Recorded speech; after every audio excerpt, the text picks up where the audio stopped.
We know how gruesome of a sport football is. You can suffer a season-ending or career-ending injury at any time. And with the whole Tua concussion situation happening 2 weeks ago and everybody talking about whether he should retire or whether he should keep playing, I want to make a video on players whose careers got ended by injuries. And it won't just be career-ending injuries, it'll be players whose career was altered by injuries. So like a guy like RG3. The first player I'm going to mention is Bo Jackson, who might be the greatest athlete in history. Bo Jackson in high school ran track, played baseball, played football. He was a two-time Decathlon state champion. Before Bo even played a snap of football in college, he was actually drafted to the MLB by the New York Yankees 50th overall in the second round. Now we know that Bo wouldn't opt to go to the MLB. He actually decided to go to college, but in college he still played baseball and he still did track. Despite being a three-sport athlete, his main focus will be on football, as he would put some focus on baseball and some focus on track. At Auburn, Bo Jackson have a solid career in baseball, but in football he would show out as he had 4,300 yards and 43 touchdowns in his Auburn career. After 4 years at Auburn, Jackson would then opt to go to the NFL because, well, football was his primary sport. Also, it's rumored that he had a 4.13 40-yard dash. Bo was picked number 1 overall by the Buccaneers, but turned down their contract and was selected the next season by the Oakland Raiders in the 7th round. In 1989, Bo had a commercial called Bo Knows that aired on TV from 1989 all the way to 1990. Between that time, you had people like A Tribe Called Quest that referenced the commercial, Teenage Mutant Ninja Turtles that referenced the commercial, and Sesame Street that referenced the commercial. Then you had the game Techno Bowl, or as some people call it, Techno Bo, where if Bo Jackson touched the ball, it was a touchdown because he was just untackleable in that video game. And Bo was putting up solid numbers in NFL, as he had back-to-back 500-yard seasons in his first 2 years. Then his third year, he would have a 950-yard season with 4 touchdowns. In his fourth year, that's where you would see Bo's career-ending injury, as in a playoff game in 1991 against the Cincinnati Bengals, Bo would be dropped with a tackle, but he would dislocate his hip. And after this injury, Bo would never play another snap of football, and the Kansas City Royals would cut him. After being cut by the Royals, he would then sign with the White Sox, and he would play there for 3 seasons. And then after playing for the White Sox for 3 seasons, he would play for the California Angels. So as popular as Bo was and as gifted as an athlete as he was, we only got to see him play 4 years in the NFL. Play handoff, Davis into the end zone, touchdown! Terrell Davis' path to stardom was a little bit different than most people's. See, in high school, Davis would play the position of fullback, and he would be given various other positions to play, such as kicker. Davis was under-recruited coming out of high school as he went to Long Beach State, and a big reason why he was granted a scholarship there is because his brother, Reggie Webb, persuaded the school to do so. At Long Beach State, Davis would put up 262 yards in his first season, and then after his first season, Long Beach State would actually eliminate their football program, and after that, he transferred to Georgia. At Georgia, he never really did too much, as he had 1,300 yards throughout his career and he had 16 touchdowns, but he never had an eye-popping season. His lackluster career resulted in him being drafted in the 6th round of the 1995 NFL Draft. It was actually a long shot for him to make the Broncos roster, as to start out he was the 6th running back on the depth chart. But after a few good preseason games, he was actually promoted to starter, where he played good in his first season. In his rookie season, Davis rushed for 1,100 yards and 7 touchdowns, but the next year is where he really broke out, as he had 1,500 yards and 13 touchdowns, and he won NFL Offensive Player of the Year. 1997 and 1998 would be peak years for Davis, as he would have 1,700 yards in 1997, then in 1998 he would have 2,008 yards. Most importantly, in those 2 seasons, he would help the Broncos win the Super Bowl, including him winning 1 Super Bowl MVP in that time and being named NFL MVP in 1998. And just when it looked like Davis was at the peak of his career and entering his prime, it sadly was ended and altered by injuries. In 1999, when he was trying to make a tackle after an interception, he would tear both his ACL and MCL. After this terrible injury, he would then play 2 more seasons where he wouldn't even combine for over 1,000 yards in both of those seasons. Davis would then retire after the 01 season, and this sucks because even though we got to see Davis perform really well for 4 years, we never got to see him after that MVP season. The next player we're talking about is Ryan Shazier, and we all know Shazier was a star from the start. Shazier in 2010 would commit to Florida, then decommit after Urban Meyer left, and then commit to Ohio State. Shazier would then spend 3 years at Ohio State, where he would combine for 317 tackles, 1 interception, 15 sacks, and 5 forced fumbles. Shazier was then picked 15th overall in the NFL draft by the Pittsburgh Steelers. And his rookie season was okay, as he had 36 combined tackles and 1 pass deflection in just 9 games. Then in 2015 and 2016, he would have 87 tackles each those seasons and 3.5 sacks each those seasons. Also in those 2 seasons, he would combine for 4 interceptions, 15 pass deflections, and 5 forced fumbles. He was also named to the Pro Bowl in 2016 as well. And 11 games into his 4th season in the NFL, he was having a career year, having 89 combined tackles and had 11 pass deflections and 3 forced fumbles. On December 4th of 2017, on the Monday Night Football game against the Bengals, Shazier would make a tackle and he would suffer a spinal injury that would end his career. Shazier was listed on the Steelers roster for the next 2 seasons, and then in 2020 he would officially retire. Despite being paralyzed, Shazier would work hard to regain his ability to walk, in which he would, including him walking on his own at the NFL draft back in 2018. And there comes her down the middle, right in stride to Johnny Knox.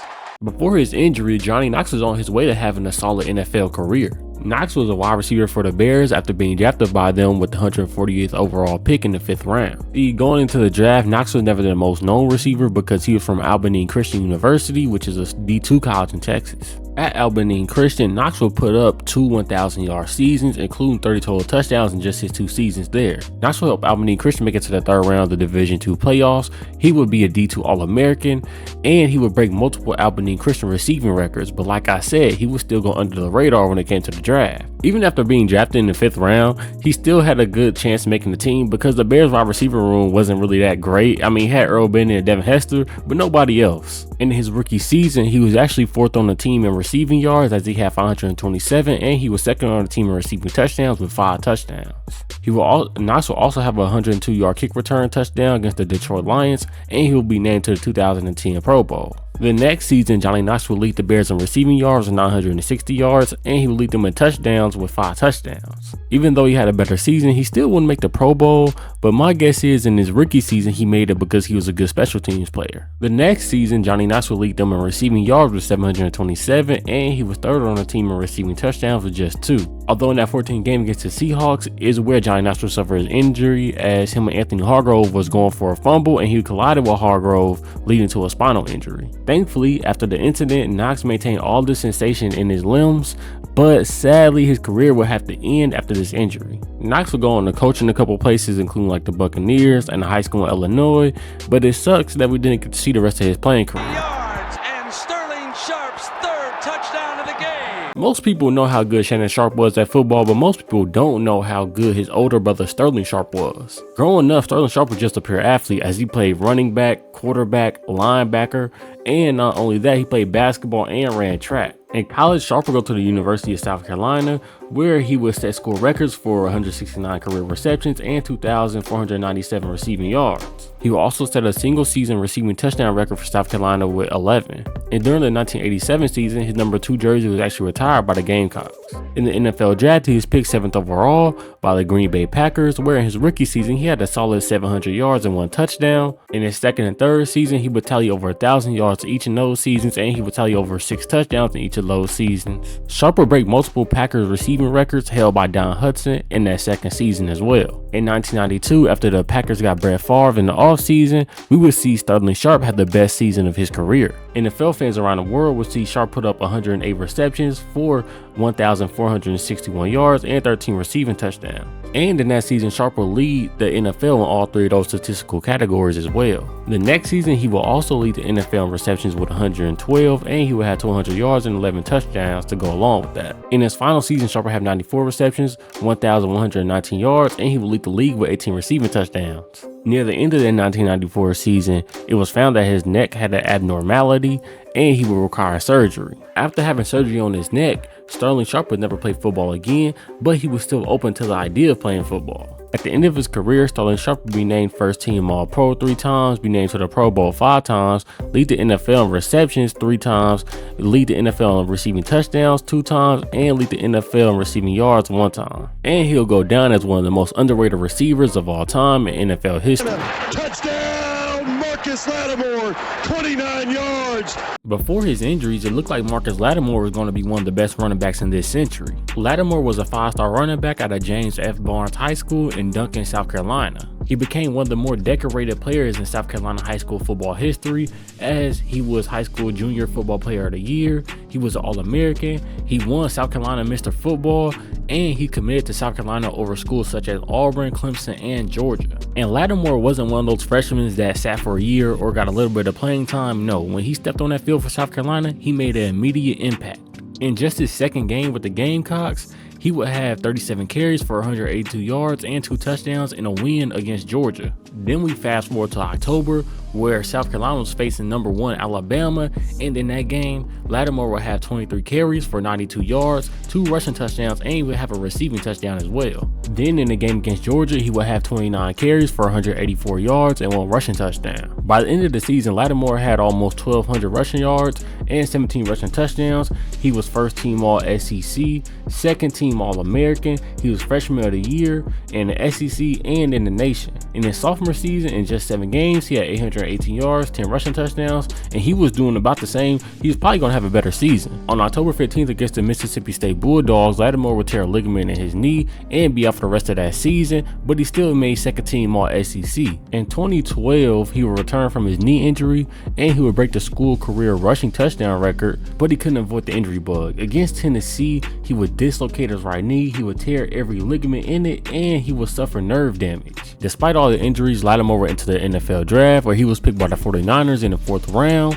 but in his rookie season, he wouldn't play as he was placed on IR, and then on November 5th of 2014, he would retire without playing a single NFL game. Lattimore would go on to become a coach in multiple places, but it sucks that we never got to see what his full potential could become. The last player we're going to talk about in this video is Kevin Everett, who was a 3-year letterman in high school, but he had to go the JUCO route. At Kilgore College, Everett was a 2-time first-team All-American. He had 2 solid seasons there, and it landed him a scholarship at Miami. While at Miami, Everett didn't have any crazy seasons, as he had 400 yards and 3 touchdowns in his 2 years there, but like I said, no eye-popping season. Despite not having much of an impact at Miami, he was still picked in the 2nd round with the 86th overall pick. And basically from day 1, Everett would suffer from injuries, as on the first day of minicamp, he would suffer a torn knee ligament and he would be out for the 05 season. In 2006, he would record 1 catch for 1 yard, and that really was about it, as he mostly played special teams.